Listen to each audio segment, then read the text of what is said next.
Hello, everybody, and welcome back to the stream. It's Friday, and you know what that means. It's time for Functional Home Fitness, where we do weight training with objects you can find around your house.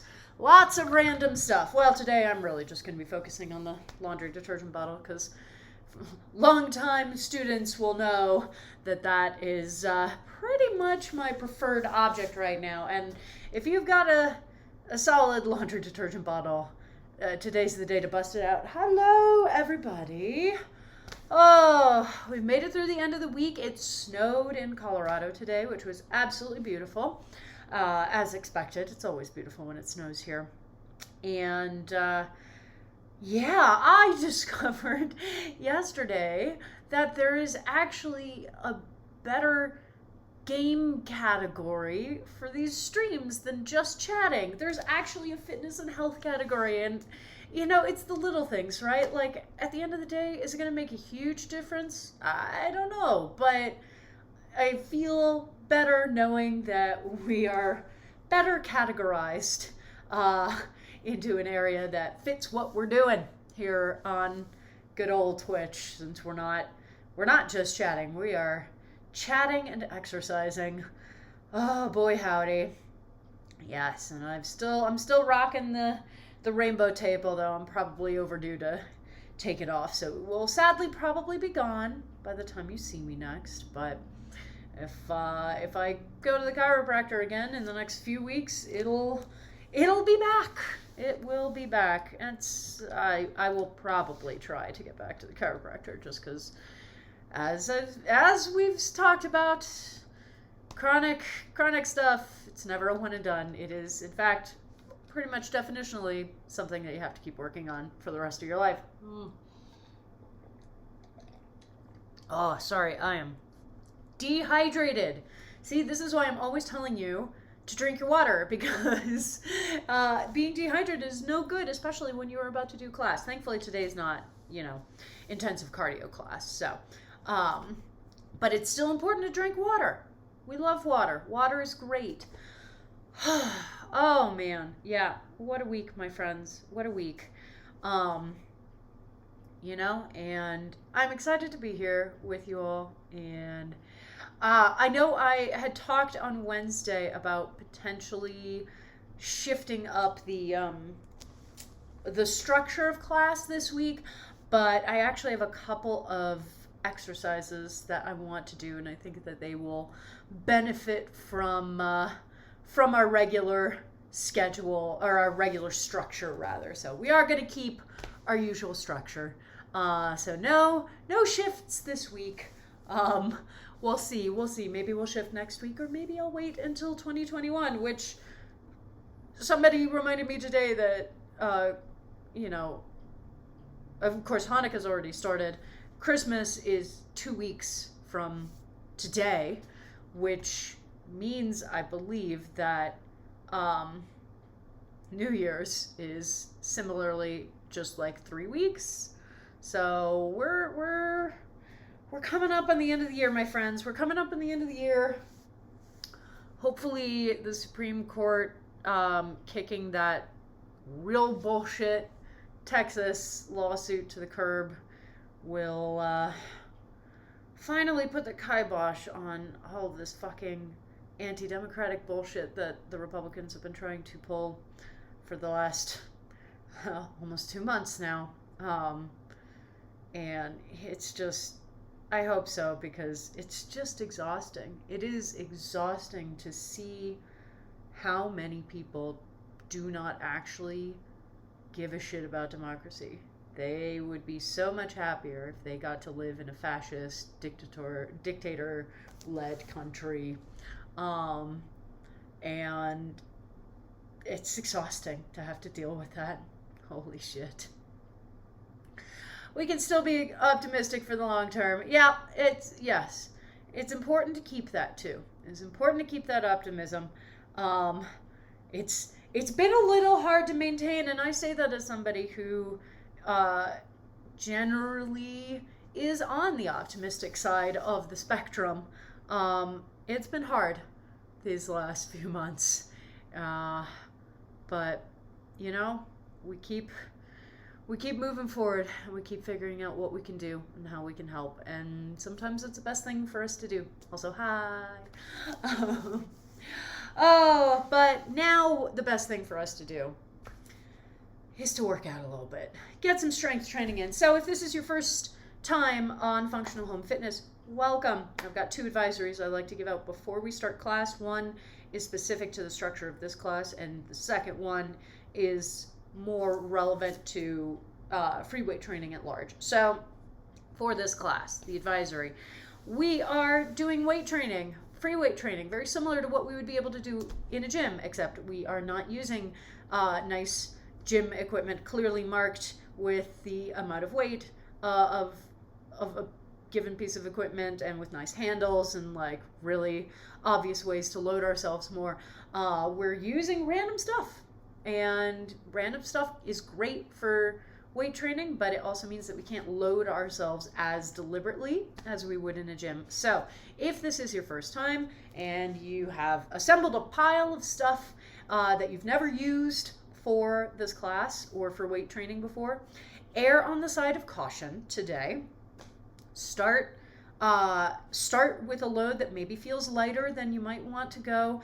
Test it out for a full set, and maybe you'll go, okay, yeah, that is a little too light. I'll add something on or try a different object next time, and that's great. Or maybe you'll get to the end of the set and go, oh yeah, I'm glad that I didn't overload myself there. Okay, so be cautious.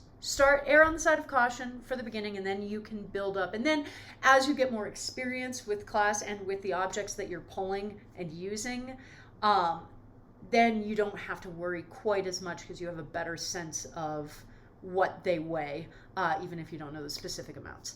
Second advisory, more focused on free weight exercises for arms. This is really where it comes into play. We are not symmetrical creatures. We have stronger sides and weaker sides. And we have a tendency when there's a larger disparity between the two sides to be like, okay, well, my stronger side can handle this amount of weight, so I'm just going to use that amount of weight for both sides, and that will help, punch up my weaker side so it'll catch up, right? No. Overloading our weaker side is a great way to get that side to have to do really unhealthy compensations to try to maneuver the weight.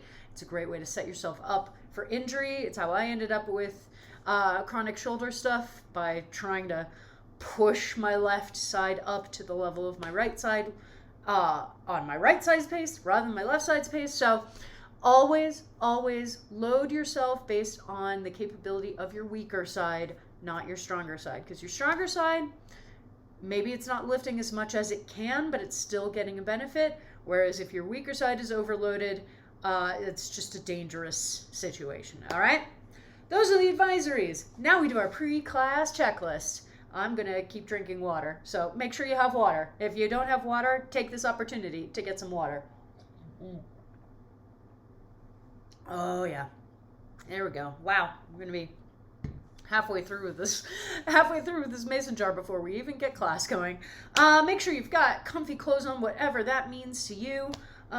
You've got a mat or mat-sized space on the floor, and if you use a fitness wearable, it is by no means required, but if it's something you use, now's the time for us to turn them on. We can put them onto our strength training setting, and they'll get themselves going.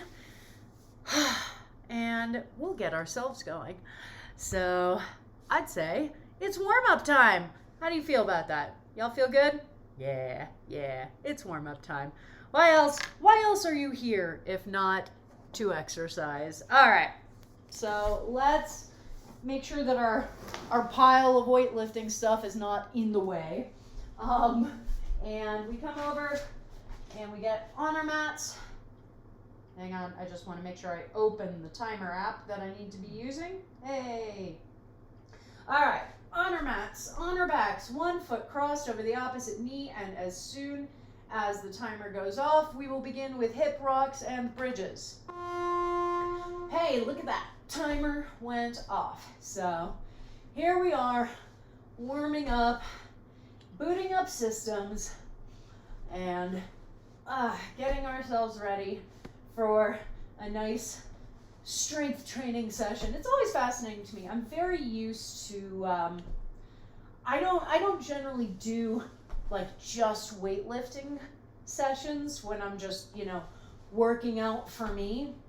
I usually do like class structures, things with pretty heavy cardio components to it. So the Friday class is always an interesting one for me because it takes longer for me to fully understand that I am working just as hard as I normally would be, even if I'm not engaging my cardiovascular system as much as, say, the rest of our classes do. But this is a nice class and a good way to end out our week, right? We've, for those of you who have, Monday through Friday, 9 to 5 jobs, you have hopefully finished out all of your responsibilities for the week, and this gets to be the transition point, right? Where we've got a nice transition point between work and weekend. And that can be really useful. Exercise can be a really nice transition point between, especially if you're working at home right now, which obviously many if not most of us are right now. If you're working from home, one of the hardest things to figure out is how to get those sort of break points, right? When you work in an office, it's easy to go, okay, I have physically left the office, and so I know that I am no longer at work. Well, if you're working from home, you don't have to leave that space in order to get home from work because you're already there. So having some sort of activity that can act as that transition point can be really useful. I worked from home for almost 2 years when I first moved out here. I was still in healthcare and I was working for a consulting company, and I really struggled with that work-life balance and with figuring out how to both get my brain into working mode and to get it out of working mode. And it's something that bad employers take advantage of, and even good employers don't necessarily know how to support their employees such that they are not doing that to themselves. So if you've been struggling with that, if you are working from home and you've been struggling with, I just don't feel like I can ever fully extricate myself from work mentality, so I'm not ever really able to relax, but I'm not necessarily able to concentrate as much on work as I want to. Well, a great thing to do is to create some sort of transition point and have it be a really obvious thing. So exercise is a great transition point. Taking a class, going for a walk, just something like that is so different from what you were doing all day that your brain has no choice but to be like, oh, okay, all right, we are pulling out of that work mode and we are moving into home relaxation mode. I got you. But yeah, sometimes what we need to do is create cues for our brains. It's a really helpful mental health tool and habit building tool. The less sort of active processing power we have to put into things that we want to be routine, the easier they are to maintain. But that's where a lot of the intensity of trying to build new routines comes from, is, getting it settled and consistent enough that you are no longer having to like really remember and really focus on whatever it is that you're trying to build out as a routine or a habit. So one of the really nice tricks that you can use is finding cues that are already consistent and that can serve to be like, okay, well, when I get up, I always walk straight into the kitchen and make myself some tea. And so I will use that as my cue whenever I make my first cup of tea of the day. I will also grab my my supplements and take those. And suddenly you have a nice, solid, easy way to make sure that you're, taking medications or supplements or what have you on a daily basis and at the same time, because you've tied it to this thing that you were already going to do, right? So, yeah. So finding ways to cue our brain into transitions, finding ways to use cues as sort of a waterfall to help us really manage the habits and routines that we want to be building. Having a class here can be a nice way to do both of those things. So I definitely, my schedule is obviously a lot more wild and free than it was when I was still in office jobs primarily, but it is still, I still benefit from developing those types of cues for myself. I just have to use them in different ways and to stimulate different work habits. But hey, this is certainly the era for learning creative coping mechanisms for very different working conditions than we either are used to or were raised to expect.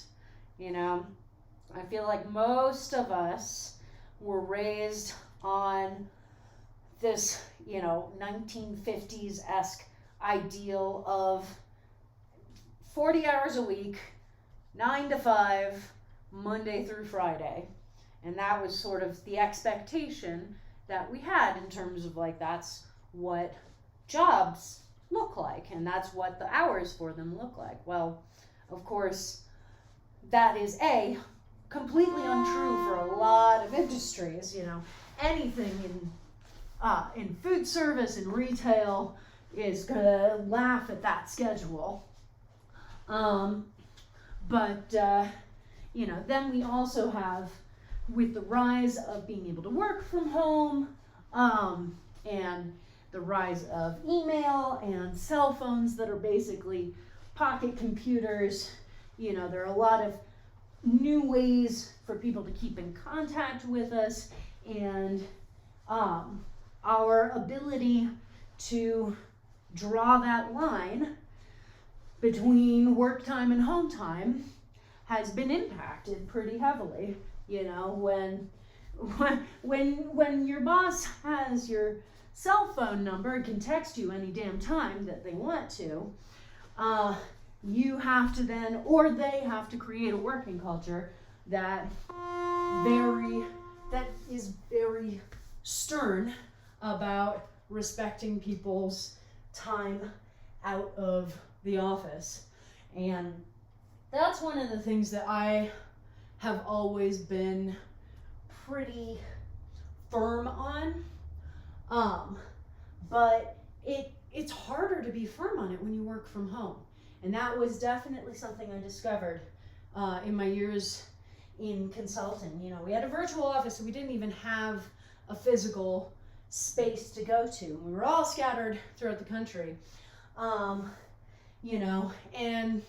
so you were never going into an office, but it meant that you were always in your home. And so if you weren't drawing that line, then suddenly you would find yourself, on your work laptop at 10 at night, conferencing with a coworker 2 hours ahead time zone wise, and going, well, this seems not great or healthy.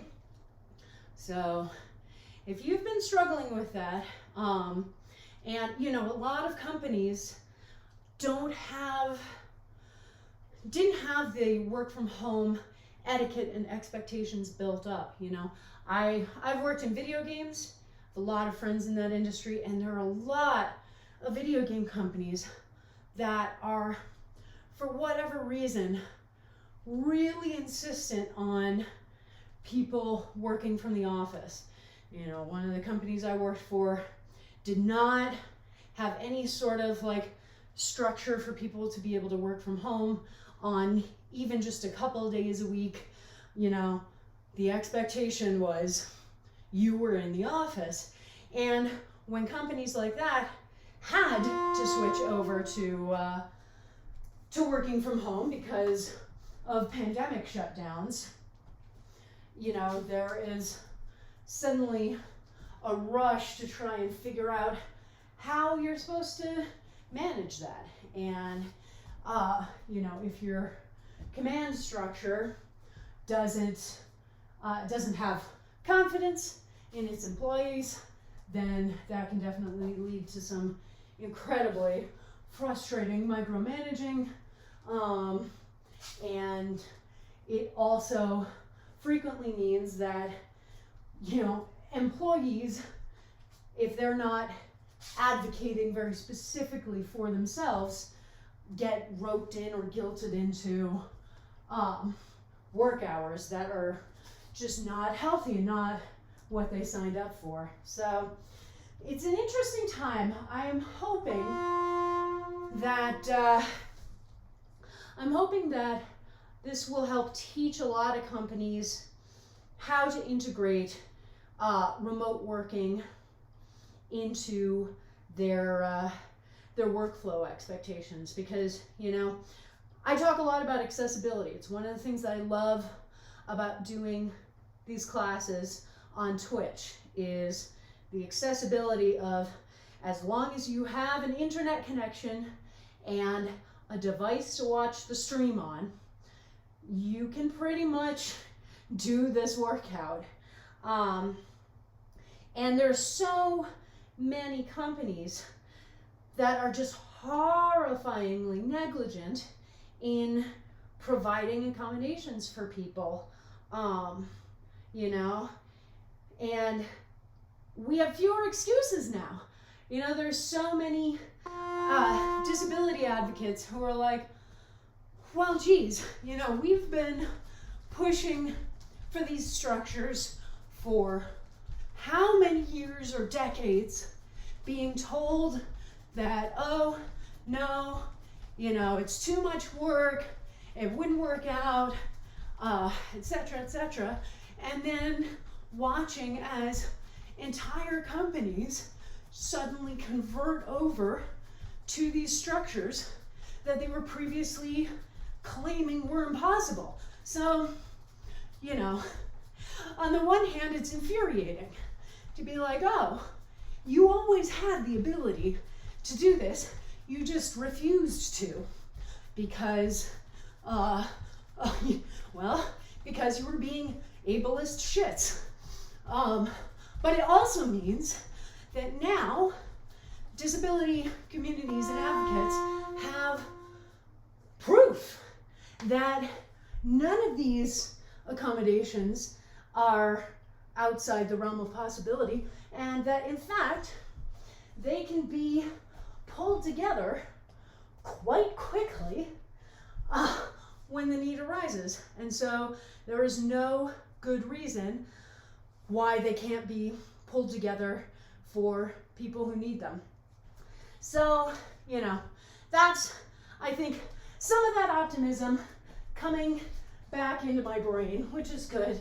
A nice full circle from the beginning of class. But I do hope that we take these lessons and we are able to push them forward and be like, okay, this whole, you know, you must be in an office, you must be in the office for these specific hours of the day, there is no other way, has been proven to be a lie. And I really hope that we are able to take this new knowledge and go forward and go, all right, well, now that we've proven that to be a lie, let's actually figure out how to create work environments that work for all of the ways that people work and process information, and that include any and all accommodations that people may need in order to do the best job that they possibly can. So that is my hope for 2021, is that we see more of that going forward. Whew, all right. Not a bad warm-up, my friends. That's not what I wanted to open. Come on, there we go. All right, yeah.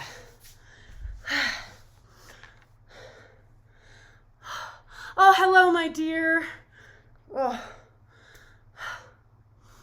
Oh my gosh, yeah, when you don't even have a work computer, a work-specific computer,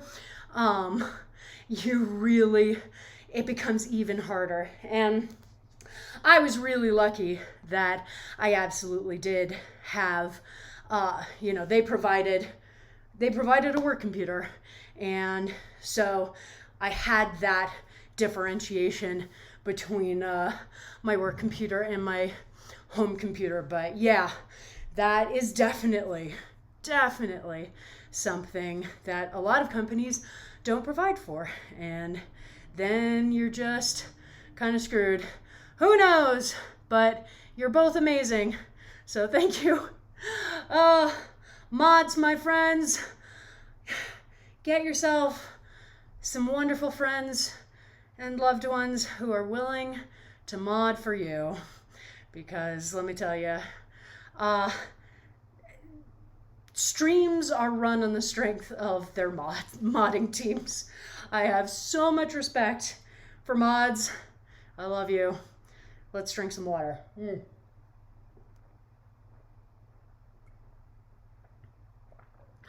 Oh, see, look at that. We're only through the warm-up and I'm already halfway through my water. Clearly I haven't been drinking enough. Friends, I know I talk about hydration a lot, but man, we're bad at hydrating ourselves, even in the best of times, when we're not super anxious and have our work and our sleep schedules thrown off and are trying to figure out how to navigate through late-stage capitalism and attempted fascist takeovers. So please, if you struggle with hydration, as I do, let's try and create cues for ourselves. And sometimes those cues can be real obvious ones. Sometimes I set an alarm for myself, every couple of hours. And when that alarm goes off, it says, have you drunk water lately? And if I haven't, I get up and go get some water.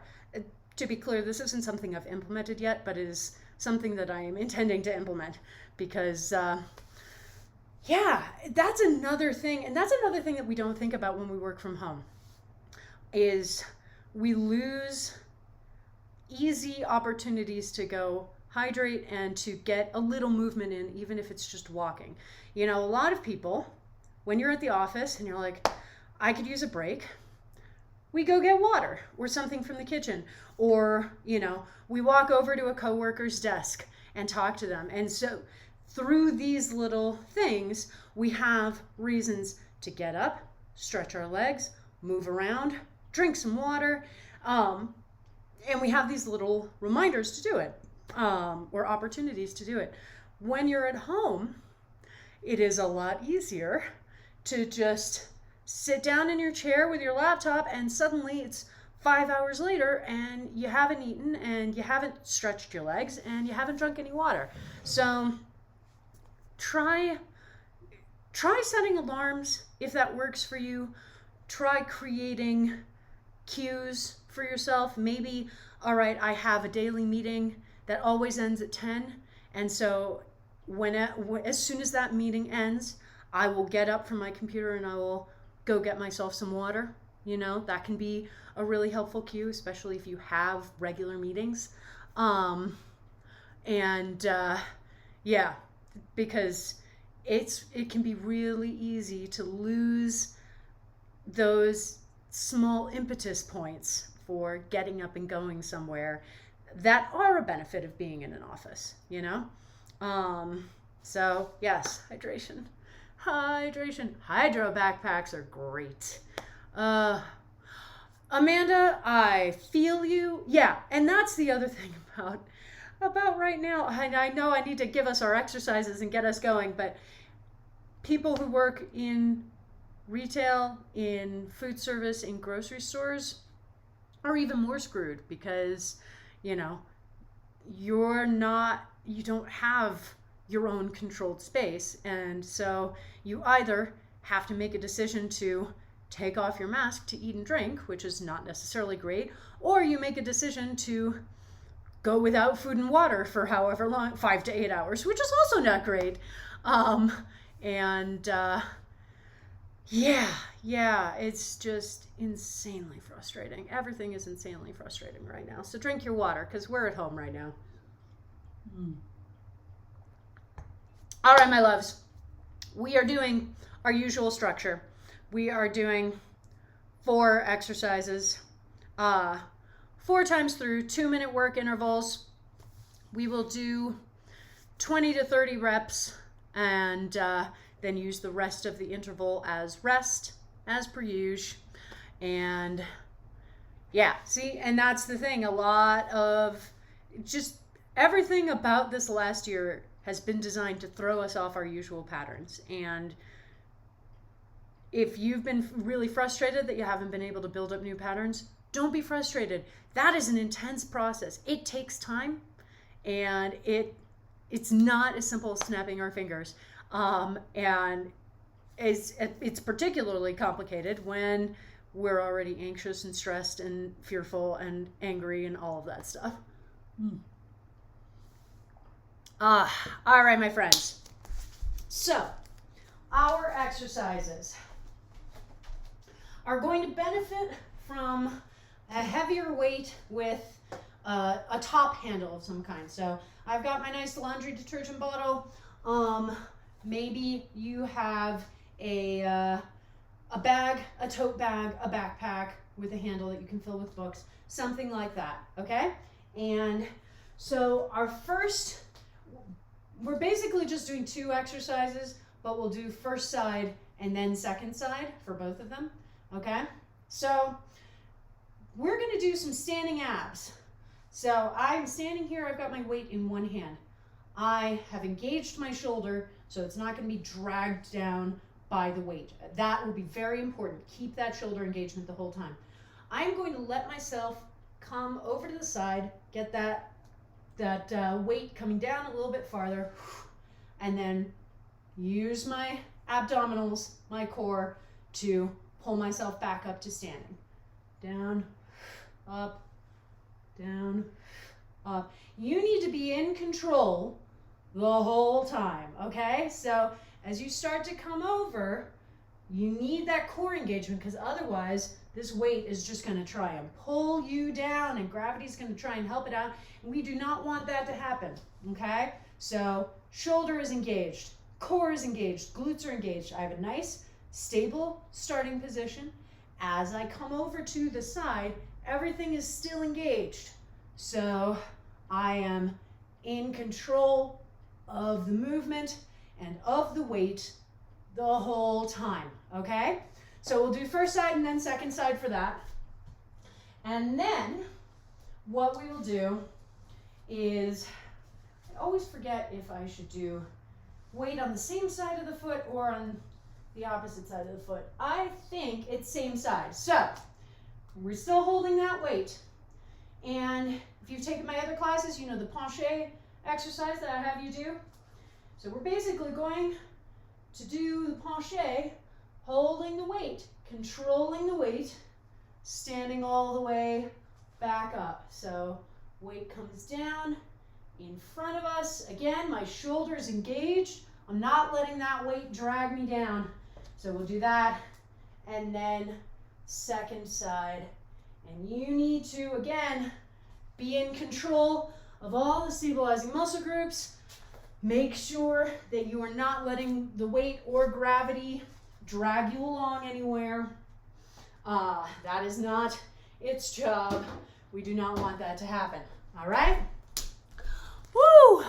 Let us do some weightlifting. I am moving my water just close to me because I don't really get up close with the computer as much during this class, so I want to make sure that I am still drinking water. So everybody over to your mats, and we're going to start with the the side pull, and remember 20 to 30 reps. When you have finished your reps, you get to just chill and rest for the rest of the timer. I've got my feet somewhere between hip and shoulder width, and here we go. So checking in on that shoulder engagement, okay? Again, I don't want to let my shoulder get dragged down with that weight, okay? So it's not that the shoulder is not allowed to move around a little bit, but there is a difference between this and this, okay? One is me still in control, still engaging and stabilizing with those muscles, and the other is me just letting my arm sort of flop under the weight of this laundry detergent bottle, okay? And you can even have a hand on your core, and again, exhale on the effort. So the effort is when we engage those abdominals, particularly the obliques, to pull us back up to standing, right? So feel free to give a nice big exhale as you do that, all righty? This is going to be a set of exercises that's going to be very focused and concentrated, okay? It is super important, especially because we are not actively manipulating the weight. You know, we're not lifting, pushing it around.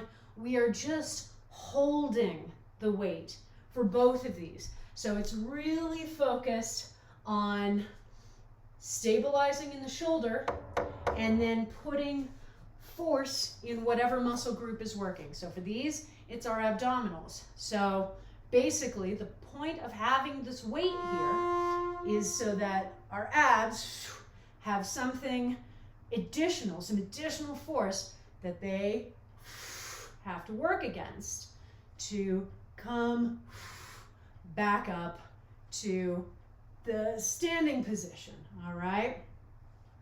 And they should feel it, okay? You should feel that engagement. Yeah, all righty. We are doing a great job. Oh man, let me tell you, I am feeling this exercise. I've got my glutes engaged too to really stabilize. I don't need my legs going anywhere. The movement is coming from basically my waist area, and then my core, my abdominals are driving the movement down and up. Everything else I want to remain pretty stable, okay? So I want to make sure that my hips are not, you know, going out to the side while I come over with the weight, okay? Lots of things to think about. This is definitely a set of exercises that's going to make you think the whole time. This is weird. It's okay. It's okay. It's a new exercise. So be kind to yourself. Take a little time. Don't do max number of reps, especially if it's new and it's feeling weird. Remember, form. We love form. Form is important. The thing that I like about this exercise is that you don't really have the opportunity to try and compensate with other muscle groups. If you are not using your abs on those side bends, you will notice. Okay, so now we are doing our weighted penché. And these also benefit from core engagement, okay? So you'll feel a little increase in the contraction in your lower abdominals as you start to stand back up, okay? And exhaling also helps you to feel that sensation. So again, we're not manipulating the weight, we are holding it stable, okay? And it's just sort of coming with us and then providing another bit of force that we have to work against to move back into the starting position, all right? So, some new stuff. See, I like it. I like it. It's been a while since I've introduced totally new weightlifting exercises to this class, and it's important. It's important to get new stuff in, have a little fun with it. So I'm enjoying this. I know it may feel a little freaky. So again, take it slow. Be very deliberate. Do not feel like we are not going for speed here, my friends. We are not going for, oh man, gotta push to 110 and 120%. We are going for form. All right, time to set ourselves up for side 2. Again, making sure that your shoulder is nicely engaged so that your weight is not pulling you all the way to the floor. And it's even more important here, you know, when we do the penchés without a weight, we want to make sure that we're in control of the movement at all points in it, obviously. But now, you know, if I don't have the weight and I fall off my balance, generally the worst thing that's going to happen is I'm going to trip over myself. You know, it's not going to be too terrible.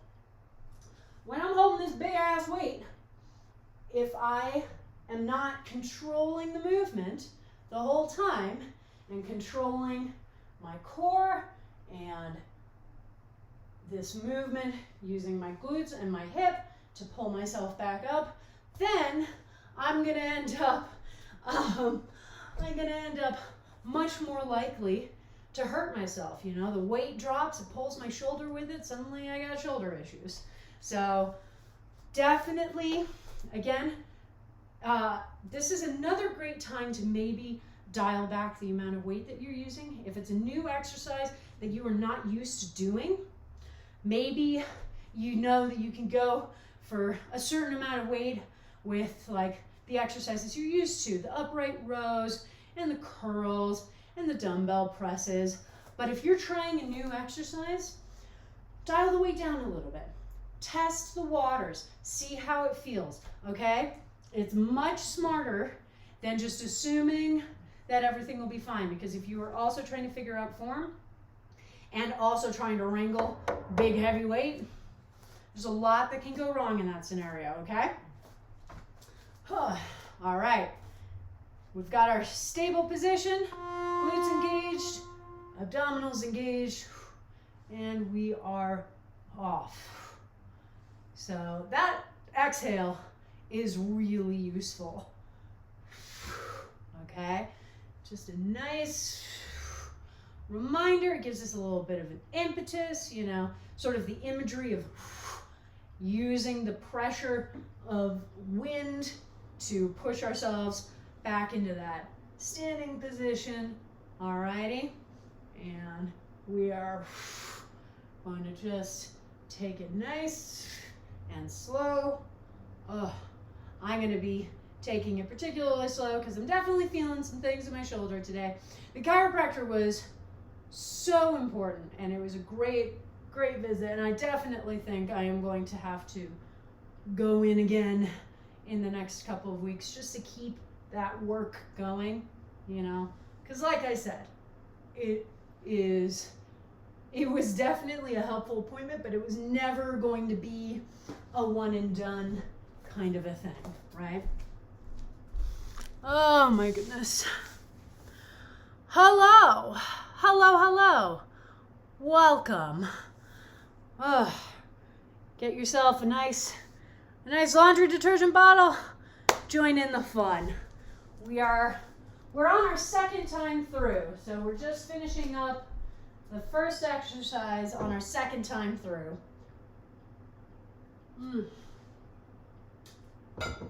So when we hear the knock, knock, knock, we'll get ready for the other side, for this abdominal exercise. Hey, speaking of the knock, knock, knock. All right. Core, glutes, and we go. Yeah, make sure your shoulder is engaged and not dragging down. I'm going to keep reminding you of that because of how important it is, okay? Anybody who has shoulder issues, I'm not worried about you. You are more than well aware enough of the importance of that. But for those of us who are lucky enough to have never injured a shoulder, it can be very easy to overlook that joint and its importance and the fact that it needs extra help with building that stability, okay? It's designed by design, it is a very unstable joint, and that's so that you have this huge range of motion. We love the range of motion. Look at this. My arm can go just about anywhere. But we do also have plenty of times, anytime you're lifting something, pushing something, you know, you don't want your shoulder to be going anywhere. You want to be able to hold it steady and stable and to maintain that position for an extended period of time. It's one of the things that we notice super quickly when we do exercises like mountain climbers. We notice if we don't have that shoulder stamina. That's one of the first things we notice, okay? We notice it because it feels exhausting, and yet there doesn't seem to be anything about the exercise that should be tiring us out that quickly. We feel it because we can't keep our butt from, you know, floating into the air, and we know that that means that we're pushing back from our hands in a way that we're not supposed to. Mountain climbers will tell you right away how your shoulder strength and shoulder stability are. And if you struggle with them or with other, you know, shoulder-based exercises and you get really frustrated with them, believe me, it is the case for so many of us, including myself. It ironically took getting this shoulder injury and going to the chiropractor and getting physical therapy exercises to start the process of strengthening my shoulders up to the point where I no longer struggle with those exercises the way that I used to. Sometimes I can't do them as well as I want to because of pain, but it is definitely no longer because of shoulder stamina. But that's after, you know, five years of taking this class, over a year of teaching it, not to mention 30 years of dance training and other activities and exercises. It was just not something that was ever focused on in any of my training. And so it never really occurred to me that in order to do those types of exercises, I needed that stamina. I needed to not only to be able to stabilize my shoulder, but to then be able to hold it there while I moved around. That's not something that we're automatically trained in, sadly enough. There's a lot of fitness stuff that we are not trained in nearly as well as we should be. And I always hope to at least set you on the path of learning these things and sort of training better for them so that you can get there a lot more quickly than I did. You know, that's always the goal, right? To make it easier to succeed and to push forward for you than it was for me. That's my goal anyway. I do not ascribe to the well, I suffered and thus you should suffer too methodology. That is not my jam. If that is the kind of class that you are looking for, that is totally fine. You will not get it here. But then again, if you've made it this far into class today, you're probably well aware that that's not my style of teaching. Oh my goodness. Woo, woo, woo. Oh, I am feeling it. I am feeling those abs. Yeah. Just patting them on the ab in celebration. That sounds really weird, but I can't really say I'm patting my abs on the back in celebration because that sounds weirder. Basically, just be proud of yourself, you know? Every once in a while, like, just flex your muscles. Just find that sheer joy in being like, holy crap, look at these things. Like, it never gets old. It's super cool. And we get a lot of unrealistic pictures in media. The knocking happened, in case you missed it. We are almost to that point, so we're coming back around to our abs again. We get a lot of really unrealistic pictures in media that show us or give us the impression that our muscles, if you are truly fit, your muscles are just always there and apparent and rippling and well-defined, and if they aren't, then you just aren't working out enough, which is crap. I hope you know that, but in case you needed an official opinion from a, crazily enough, a professional, I am here to tell you that it's crap, all right? You'll see me up here flexing my arms every once in a while, really enjoying that sensation, but you will also notice whenever we start class and I fling my arms up into the air to welcome you to the stream, my muscles shake back and forth. Look at that. Look at that. But I can also do this, okay? Both are totally natural and totally awesome. And it is such a disservice to all of us, the types of images that we get in fitness spheres and of fit people, you know. Kumail Nanjiani is going to be playing a superhero in the Marvel Pantheon. I forget which one.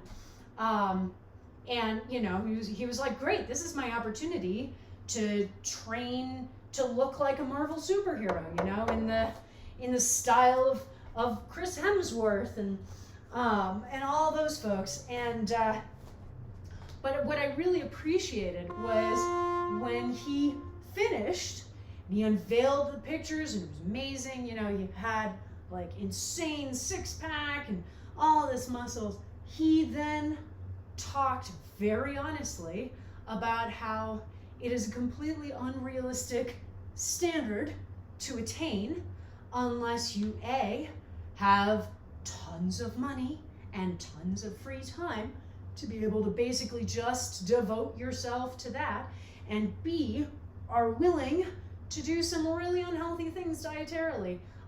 You know, like all of those folks, when they really want to get that definition in, are dehydrating themselves, which is not healthy, okay? It is not healthy to be dehydrating yourself, no matter how much you want that permanent definition. We are not designed for that, okay? And it's not to say that you can't get the definition without doing all of that, but it's not going to be something that is constantly present, you know? I have great apps. Like, I can see some great definition in there. I also get role points, you know, when I'm not thinking about them and I'm just letting them chill. Both of those are normal. And I am a very lean person. Like, let's be real. That doesn't mean that I am fitter than somebody who has more weight on them than I do, okay? All of our bodies are different. They all react differently to movement. The most important thing is that you're moving. You are exercising. Some of the fittest people I know are people who would get termed fat, you know? And we have this terrible assumption that it means something automatically negative about their health. And it's like, I would love to see some of the, you know, leaner, thinner people I know try to go half as hard as some of these athletes. But we have so much imagery out there, so many people in the fitness space and well beyond, just trying to make us feel ashamed of our bodies if they do not fit into a very specific visual mold. In case you can't tell, that is one of my biggest pet peeves, because it's also something that can keep people from exercising. You know, if you've been told all your life that you are supposed to look a certain way, and if you don't, then why are you even trying? Then you're not going to want to try that exercise class, because you've had too many experiences of being shamed for trying to exercise, trying to do something awesome for your body, you know? It's sort of this terrible damned if you do, damned if you don't situation, and I am not here for it. And I feel like I have to be particularly vocal about that as someone in the fitness space, because my industry is an industry that really does not do enough to combat those stereotypes and those negative assumptions and, frankly, the bullying and shaming that all too frequently come along with them. So I want you to always remember that even fitness instructors jiggle and shake around. It's totally normal. It is totally healthy. It says nothing about your overall health if you still have places that jiggle when you move, or if you're not constantly able to see your abdominal muscles. It says absolutely nothing about your health and about your fitness. And I want you to always remember that, because there are way too many people out there who are going to try and tell you differently. And I will stand up to every single one of them and be like, your bullshit, you know, health concern trolling is not welcome here, nor is it actually rooted in scientific fact. And your fat phobia and fat shaming is definitely not wanted here. What's wanted here is anybody who wants an awesome class, okay? That's what we want. That's what we're here for. We're here to gather together, to have a community, and to keep ourselves as healthy as we can so that we can do the things that we want to do. You know, that's our goal. That is our goal, and I think it is a worthwhile goal. And it creates so much joy, or so much opportunity for joy, to feel like your fitness is not something that is holding you back from doing things you want to do. And that has nothing to do with weight. We're talking fitness, okay? Somebody who can do a curl with a 30-pound weight is pretty freaking strong, no matter how much additional body fat they have on them, all right? Okay, my friends. Well, I have gone on my soapbox, and now I am thrilled to announce that we are in our final run through these exercises. So check in. Remember, we want our form to be just as good in this fourth time through as it was the first three. So checking in, are my abdominal muscles engaging and pulling me back up to standing? Am I stabilizing in my shoulder so that the weight is not pulling down towards the floor? Do I have that engagement in my glutes and quads to keep my legs nice and stable so that my hips aren't, going out to the side? It's really just I lean over at my waist, and then my obliques engage and pull me back up. Okay? So now is the time to make sure that all of that is still happening. Okay? We want to come through and have all of that be happening. Love a good core workout. I haven't had a ton of abdominal exercises in my functional home fitness class, so it's nice to have a few. Thank you, my love. Thank you. Look, it's important. It's fucking important. It's important that people stand up and speak out about it. And it's super important to me that anybody who wants to take this class knows that they are 100% without any reservations welcome in this class. If you want to be here, then you should be here. You are welcome, okay? And I want you to always be aware of that. This is a hard time of year. Holiday periods are a hard time of year. I hear a lot of people using really shaming and self-deprecating language around weight, around food, around, I feel really bad because I ate all of this rich food, but it's okay. I'll just have to go to the gym afterwards. And then we start looking at exercise as a punishment, and we start developing really disordered relationships with the food that we consume, to the point where we are feeling the need to punish ourselves for eating food, which is just terrible. And look, it's good to put effort into eating healthily, being conscious of what you eat. None of that's inherently bad.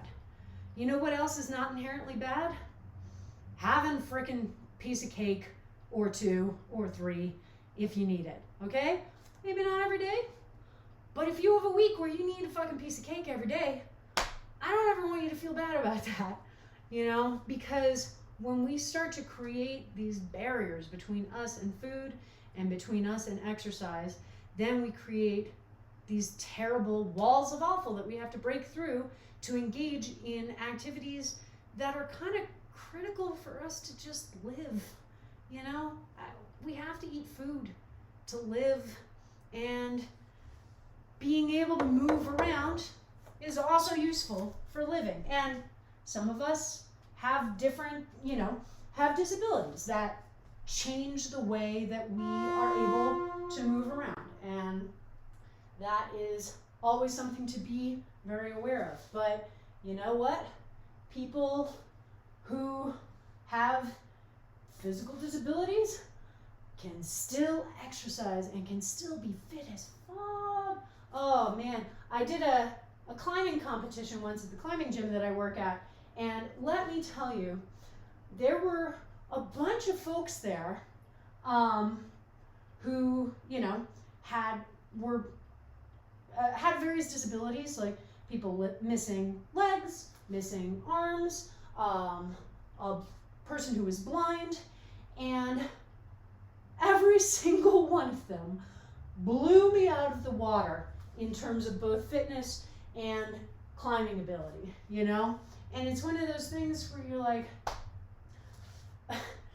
there is the only thing standing in the way of people who are disabled living full, rich, awesome lives that include whatever they want to be doing is us in society refusing to make pretty simple freaking accommodations for people to be able to live life, because we have these terrible, you know, I don't even know if it's puritanical, if it's Western society, if there's, you know, a through line of this that runs through all cultures, I don't know, but we assign these weird moral judgments that have no basis, no business being there, and we use that as an excuse to not worry about accessibility, except for things that are so normalized that we don't even think of them as disabilities. I wear glasses. Without my glasses, I can't really see very far. I'm nearsighted, you know? I certainly wouldn't be able to drive without them. Wouldn't be able to read things too much farther than like a foot or two in front of my face. It's a disability, but I don't think of it that way, because glasses and contacts and all of these types of disability aids have been so normalized that they go without saying, you know? And we can do that for everybody. We just choose not to. So that's, you know, one of my big things as we head into 2021. And I know, you know, all of you who know me and who have been taking class for a while, like, you know that one of the big things that I'm trying to figure out is how to use my voice for good, right? And to amplify causes and support them and, you know, just do that work. And working on fighting against ableism is a big one, because there are just so many obvious, simple improvements that would benefit everybody that could be made, and that we instead say, oh no, we can't, because we assign these weird moral judgments that say, oh no, we don't want to help people too much because reasons. So yeah, that will be one of the many things, I think, for 2021. But for now, my friends, that final horn.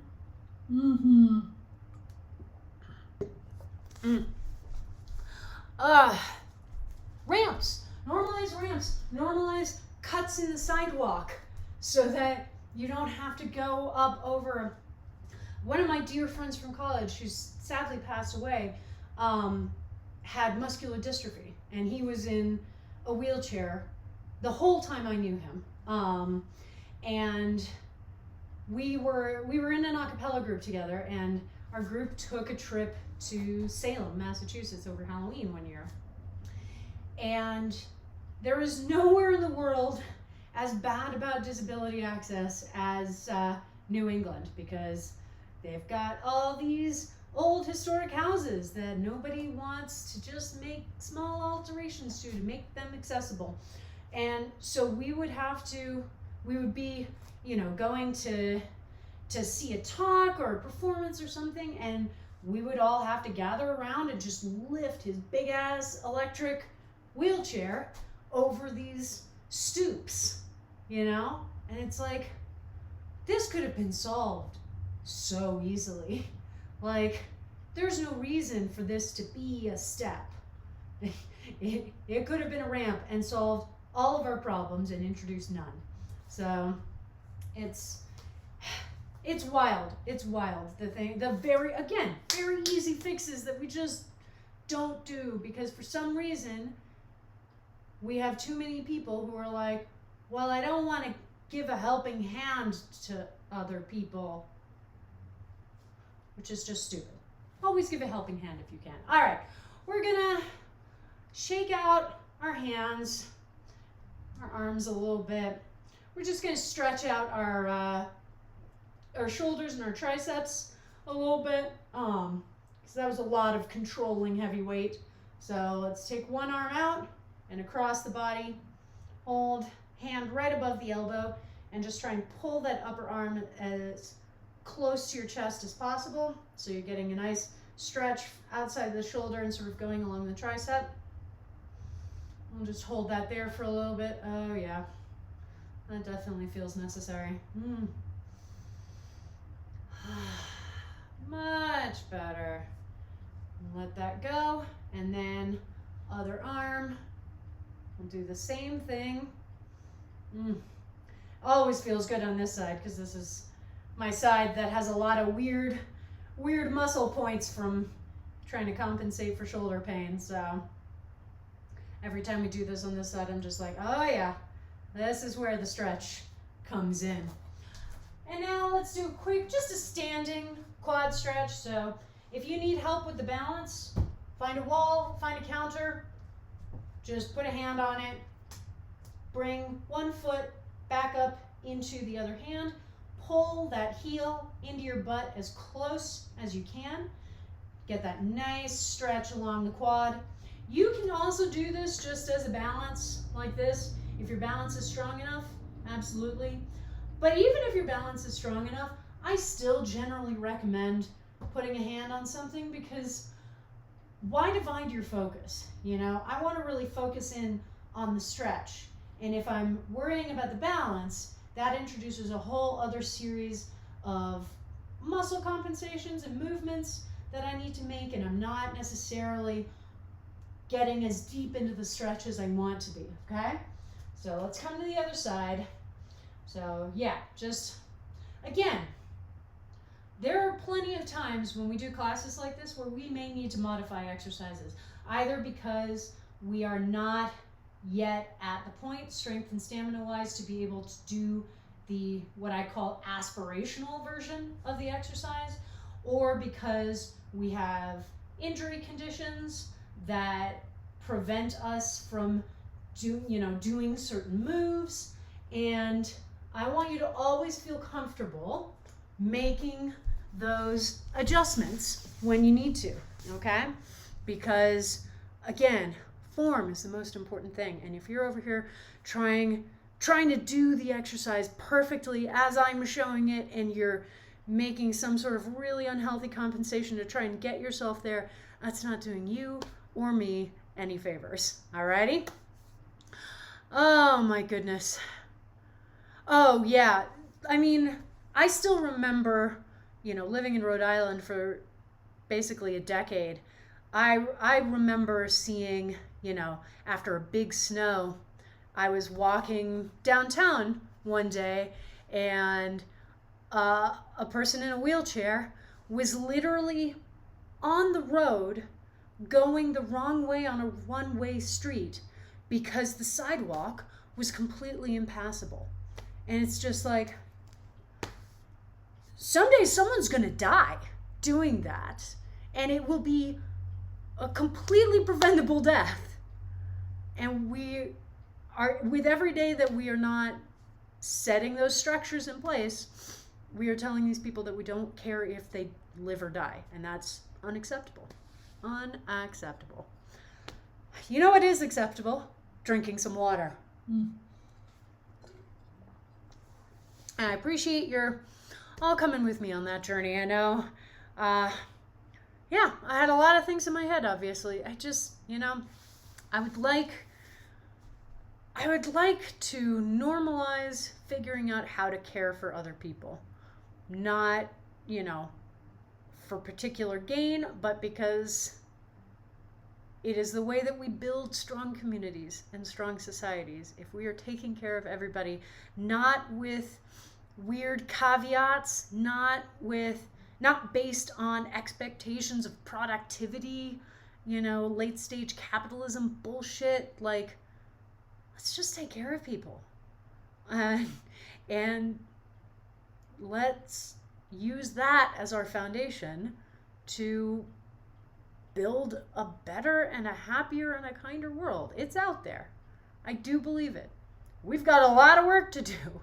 I don't know that I will ever see, my sort of dream utopia come to fruition in my lifetime. But I believe that it can exist. And I do want to do that work. And I hope that you are up for coming with me on this journey. Because, this is my little corner of the internet.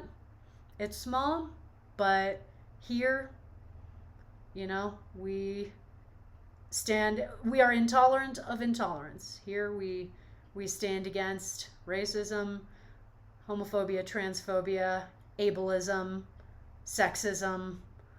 We stand for supporting all of our marginalized communities that have been badly damaged over centuries of time. We stand for taking care of each other in a pandemic, washing our hands and wearing a mask and trying to limit the amount of time that we spend outside the house to the extent that we are able to do so. And just trying to be kind, which doesn't mean not recognizing shitty behaviors and calling them out. And that is also a problem when we use kindness as a shield for bad behavior. You see that a lot in white supremacy. People not wanting to cause a scene, not wanting to, I don't like to talk about politics at the dinner table. It just makes people angry. It's like, well, there's good reasons for people to be angry when, those politics are literally playing life or death with people's freaking lives, so do no harm but take no shit, I think, is the best way to put it that I've seen.